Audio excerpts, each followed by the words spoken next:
Beyond the newsroom, where untold story is revealed. Kumukutu samakutu ogwa Beyond the newsroom balamusako nyonyini ddala banna Uganda abalungi abatulaba ate era abatugoberera mu bitundu by'eggwanga lyattu Uganda ebyenjawulo mwebale kubeera nga ate mutulaba n'okutugoberera okulikinga video okucommentinga n'okusharinga mu buli kimu kye tuteekayo n'ogenda mazzi n'okubanga okiraba mbebaza ne sekwebaza yenna mwebale okubeera nga ate mutwagadde oyo kyenkanidde awo nze deni abatuusaako ensonga nga bwe zitambula abasibe ba NUP mwenda bakulembeddwa mu Ebuvanjuba nebugwanjuba ewaka wasigalawo ewasinga. Beyond the newsroom gwe mukutu ogukuleetera ekyo ekisinga katiranga naffe ng'oyita ku noti 771 44 53 ne noti 744 26 41 na bino bikulu tetulanga bafere tetulanga basawo ba kinnansi n'abagwa mu koowa eryo mwebale kutuwagira. Thank you. ba NUP mwenda bakulembeddwa mu Machete bateereddwa olunaku olwaleero batuukidde ku kitebe kya NUP His Excellency Robert Kyagulanyi Center mu Mitembo Bobi abaniriza mu mizira era banonno nga basinzira ku mukutu ogwa Zoom kwe babadde ne His Excellency Robert Kyagulanyi Center bamutegeezezza nti ffe ensonga z'enkyukakyuka mwanattu tetuzivangako ku zo kwe tuyimiridde era tuyagala okutegeeza bannayuganda nti ensonga ey'enkyukakyuka tetugenda givaako mpaka nga tufunye owenkanya ate era nga mwanattu ogenze mu ntebe weewaawo bingi byensobodde okuba nga nkuleetera emboozi y'ekomera mwattu buli omu agikunyumiza lulwe wabula Luwalukaga yatugamba nti akwagaliza ekomera aba akwagaliza ntaana naye mwanattu ate bo bannamateeka bagamba nti obusibe buggwa era bambi buwedde myaka 6 nga tebakubako mwana wattu liiso wabweru oba ekigere kyabwe nga tekitambulako ku ttaka lino nga teri abawondera. Mukama nga mulungi nze deni yakuweereza wano wenkusabira n'obwombeefu bw'ekika ekyagulu video soko gimpere like wejo like ebejja kuduka emisinde mingi etuke kulise kino mwasobola okuba nga agifuna ate era mu ngeri emu naawe atulaba njagala okubeera nga nkusaba otwegatteko mu butongole ngo subscribing awo nno bw'oba okikoze kitegeeza nti oba ofuukidde ddala kitundutundu koffe subscription yo kintu kikulu nnyo nnyini ddala weewaawo njagala gira mazzi n'okubanga ntandikira wano naye njagala sooka kubanga nkuwa akatambi kano ka musajja mukulu amanyikiddwa nga David Lewis Rubongoya nga abaniriza nga bw'obiraba awo nno sooka weetegereze akatambi kano wuuno. Today is a great day for us as the National Unity Platform. You've been seeing us constantly demand for the release of these individuals here who have been in prison for close to 6 years. And on this day, they have been released from detention. It's very unfortunate because these individuals should never have been in prison in the first place. They did not commit any offense.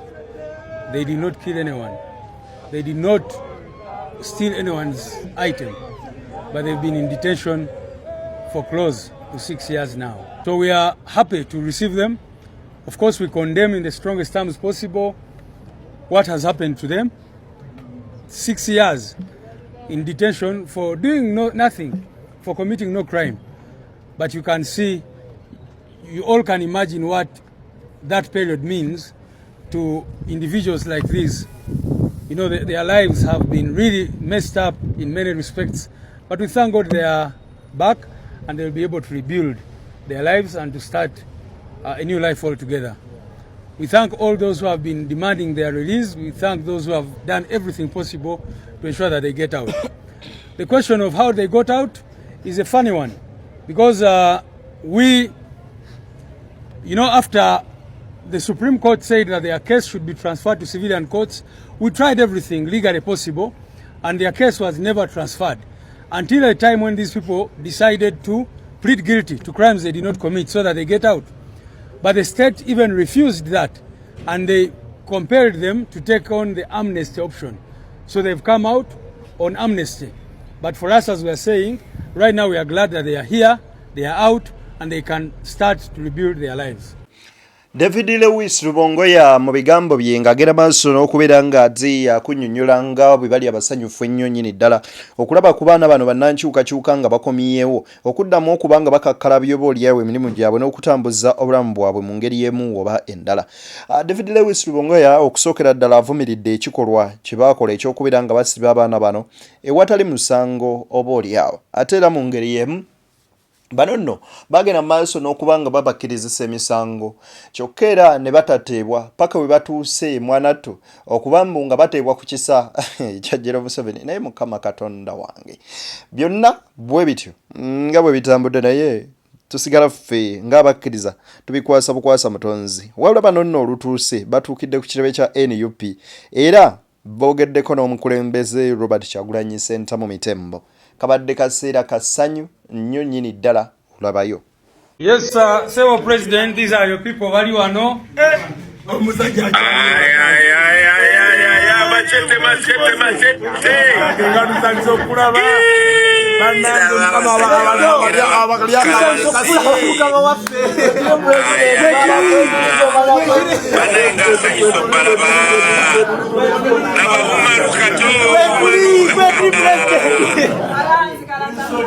Machete.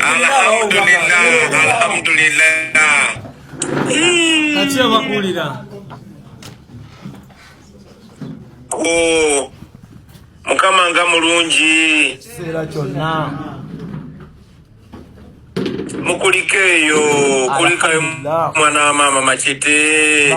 Umaruka nzaliwa mulabeko. Kalanzi wuno, kalanzi baba. Mwana.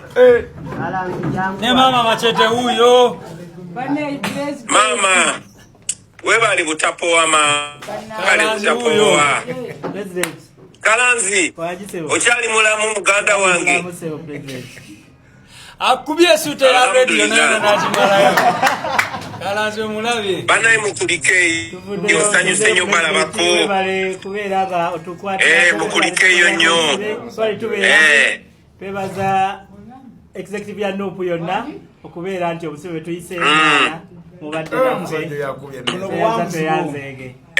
webale kuba mmeza president muno buwanguzi bwo ekyamazima twandibaddewa singa gwe twavaayo webale n'obudalire ddala buli kyetuli kyona president gwe kyona n'abantu tumanya paka nakakati waneno wetuli gwe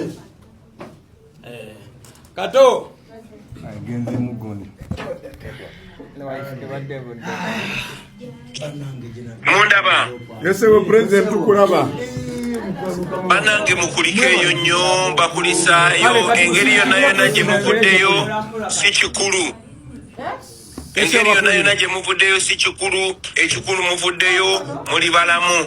Njagala mumanye temuyina musango, njagala mumanye tubakkiririzaamu, njagala mumanye Mukama ali naffe, njagala mumanye nti muli ku mazima, temuyina musango, ensi yonna ekimanyi temuyina musango, temuyina kikyamu kye mwakola, temuyina tteeka n'erimu lye mwamenya. So saagala mubeerawo nga mwekubagiza, njagala mumanye nti tubakkiririzaamu tubeesiga. Muli bazira. Muli bazira, muli bazira. Zenganze munsula ku mutima baganda bange. Tugenda kulwana, sigenda kupoa sirisa mukono. Tukola buli kimu kye tusobola era tujja kuwangula ekyo njagala mubeere nga mukimanyi. Ndaba ebifaananyi bingi nnyo eby'abaana abatulugunyiziddwa. Embeera gye muyiseemu si nnyangu naye bye tunaabyogera. Saawa zino sirina bigambo okuggyako okwebaza Katonda. Okulaba nti nsobola okubalabako wadde mbalabako mu video naye olunaku lumu nja kufuna omukisa mbagweko mu kifuba. Olunaku lumu tujja kufuna omukisa tukwataganeko mu ngalo bwe tuti nga tuli bawanguzi kijja kubeerawo. Mr. President wangi obuno obuwanguzi kuno okuva mu komera si kwaffe nga abavudde mu komera wabula kwammwe abantu abatulwaniridde tuve mu komera. Era ffe tukakasa nti ffe mwe mubadde ku limandi n'okusinga ffe abali ku limandi mu prison. Era nzikiriza nti Katonda atusaasidde n'akaka abantu bano finale ne batujjako engalo mu ngeri yonna kubanga balabye nga tubalakidde naffe nga batulakidde tubagana naye kati mwategedde temujja tuwangula naffe tulemedde bawangula kakati gugwe kuba gulina okuggwa lazima bamaze ne bagumala so buno obuwanguzi bwammwe mukama waffe waffe fena bwagwanga bannange buno muli bazira njagala mutambule ng'emitwe gyammwe giri waggulu nga muli confident. Amina sa bwe muba mutambula njagala mumanye muli bazira. Amina sa njagala mumanye ensi ebaagala nnyo ensi ebaikiririzaamu nfuna bulungi engeri yonna yonna gye mwavuddeyo nga temumenyese nga mukyayagala ensi yammwe nga kyemwagala mukimanyi era abantu bamanyi kyemwagala mukimanyi mukuliko ennyonnyo baana ba maama wigatumubutoweekera tulina kutuukayo tokowera nawe kikyo towesuula tokkiriza kusemba tofeginga wigatumubutoweekera tulina kutuukayo tokowera nawe kikyo towesuula tokkiriza wekiri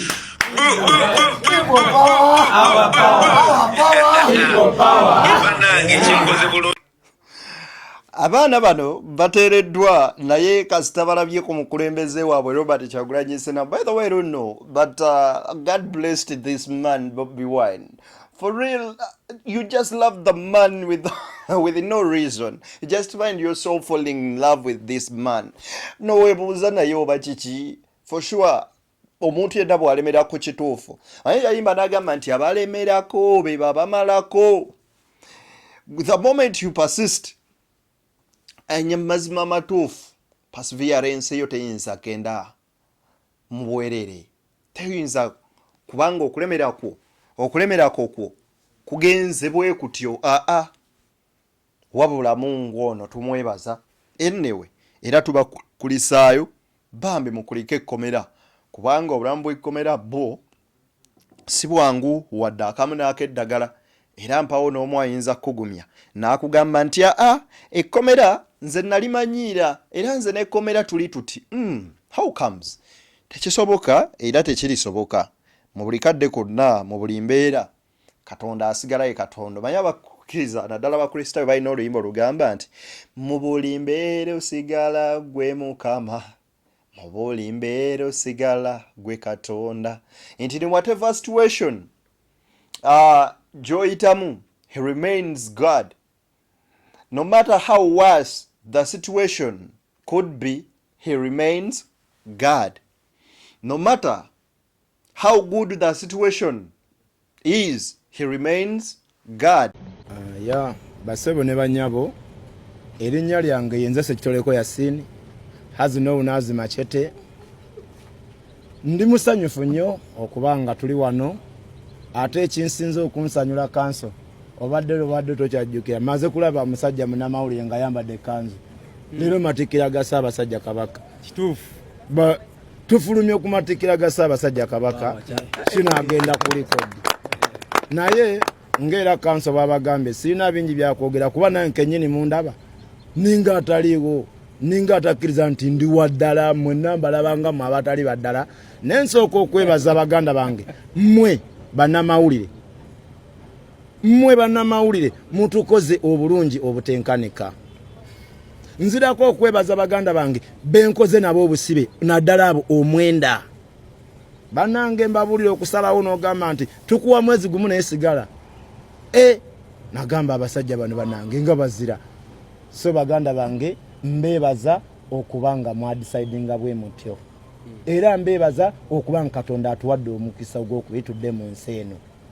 Nzidako okwebaza Bannayuganda mwenna abali mu Uganda n'abali ebweru wa Uganda oyo gwe baali basibyeko ne gwe batasibangako bannange muyimirire naffe era tubasaba muyimirire naffe paka gye kakyukira kuba naffe tujjayimira nammwe paka gye kakyukira.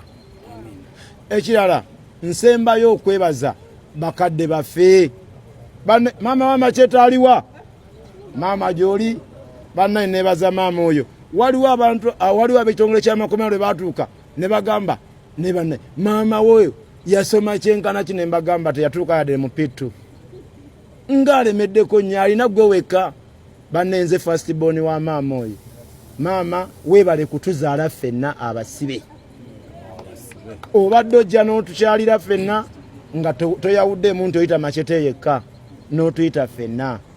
Mukyala Kalanzi, maama Kintu Abudallah, muganda wa Mwase Patrick, mwanyina wa Kato, gwe senga w'abasibe, bannange waliwo kanso omukyalo w'enkizo, bannange yeetodde mu basibe n'empulya ng'ennaku enkwata, bamuyita Shifula Lukundo. Najja ne tumuvuma ne tumugamba nayo waayi, tuli mu kufa akawunga n'agamba kantetenkanye. So bannange sirina bingi bya kubagamba, naye neebaza mwenna abayimiridde naffe okuva gye twatandikira paka wano we tukyali. Kuba sijja baga nti paka we tumalidde, simanyi oba byawedde, naye mwebale kuyimirira naffe, naye naffe tubasuubiza musigale nga muyimiridde naffe tunayimirira nammwe, kubanga ffe mweffe aba Radio Simba gye bali eyo kane musenyo kale Machete ebigambo bye bibadde bingi naye okusinga bibadde byakwebaza. Emboozi y'ekkomera oba olugendo lw'ekkomera mwanattu buli omu alukunyumiza lulwe era alulojja lulwe. Wabula bambi yeebazizza maama wa Machete. I salute you. Bambi omukyalo oyo atobye abaddewo mu mbeera yonna, era ne batuuka okugamba abaana nti mukkirize emisango. N'abuuza omwana wange oba mumutte mumpe omulambo nguziika, akkirize emisango ki gy'atazza. For sure maama obadde muzira, era bwe lubanga lugendo lwa kutambula Machete lwatambudde obusibe, maama wa Machete abadde ddala kitundutundu ku mutabani we n'abasibe bonna bonna abasibe abalala. Nebaza bannayuganda mwenna abatubeereddewo okuba nti nno mwerekereza ne mujja ne mutulabako. Mmanyi omusibe wamukomera buli lojja n'omubonga kaaguma. Mwenna abakikoze tubeebaza, mwebale nnyo tubeererawo. N'enjoza za Ssaabasajja otuuka ku matikkira gano g'emindi 33 yoga. Nebaza Mulangira Nakibinge, yeebale nnyo buli lwabadde nga ayogera ku nsonga zonna. Abadde tatusuula bbali n'agezaako tubanja. Bannayuganda kye mbasaba tubeere bumu ng'ekizibu ekibwe waagundi tudduka misinde okukwatira awamu.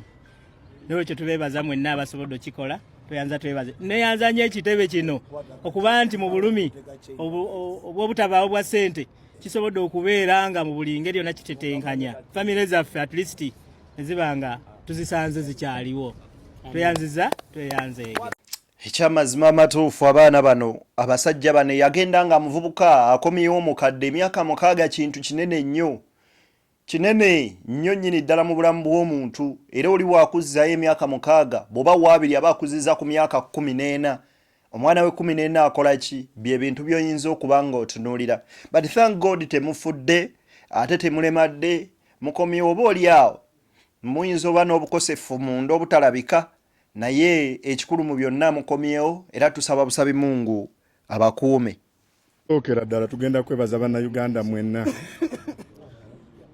abayimiridde naffe oluvannyuma lw'ennaku 1,876 olwaleero ze tumaze mu kkomera, ne tumalamu essaawa 4,015,24, ne tumalamu eddakiika 2,7,1,440.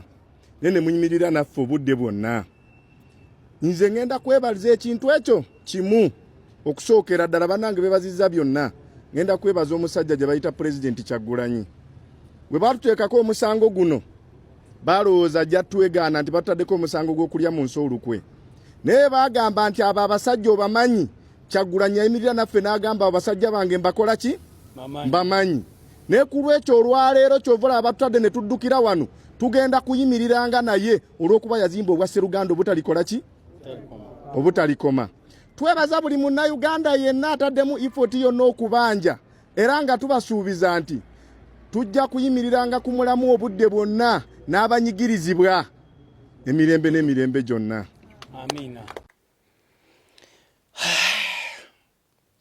Oyinza okukola ekintu okubanga obamenyaamenya to break their spirits, nobaliriza nga ate you have just built their spirits firm. ng'onywezezza bunyweza mitima gyabwe gwabadde ateeseteese okuba ng'ogimenya. Munzikirize ate mbebaza okubanga mutugoberedde ova gye tutandikidde paka wano ku lwa Katonda n'ensi yange ayi bene Ssaabasajja Kabaka Mwenda Mutebi Ronald owookubiri yoga okutuuka ate ku mateekera go ag'emirundi ya 33. Tusaba gguludde n'oyayisa amazzi mu ttaka ne gatalumira agende mu maaso n'okuba ng'ate mwanattu akukuuma era oyongere okuba ng'olamula Obuganda. BTN Media Beyond the Newsroom, gwe Mukutu Semakoto Kuwali. Bye-bye.